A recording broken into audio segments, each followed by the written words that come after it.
আবারও আমরা নিত্য নতুন প্রয়োজনীয় একটা জিনিসের আনবক্সিং করব, সেটা হচ্ছে রাউটার। ম্যাচ লাইফে ভাত না থাকলে এটা লাগবে। এই যে আমাদের দেখেন, আর আমাদের আনবক্সিং সবসময় সব ভাইয়া করে।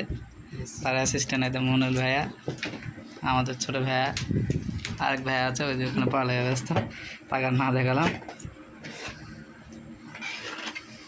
Wow, this is amazing awesome product. দেখ কিরকম দৃশ্য হবে কে জানে। বসন্তে ফাঁকা যদি পাই। ওয়াও, এভাবে সাজানো থাকে রাউটার।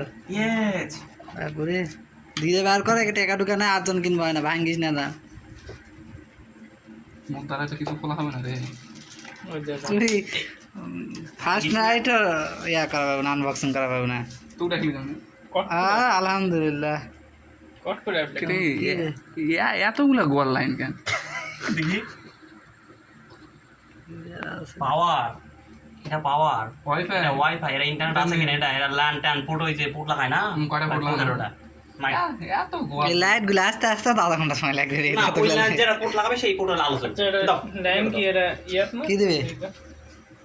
চেয়ার। এটা মাথাত না গায়ে কি করলে মাথা? ওই এটি দে, পা খুললে নাকি? অ্যান্টিনারে মাথাত না গায়ে থাকে। হ্যাঁ, কোনো অ্যান্টিনারে হচ্ছে আমরা মাথায় সেট আপ থাকে। করে আবার ফিরে আসতেছি। ধন্যবাদ, বাই।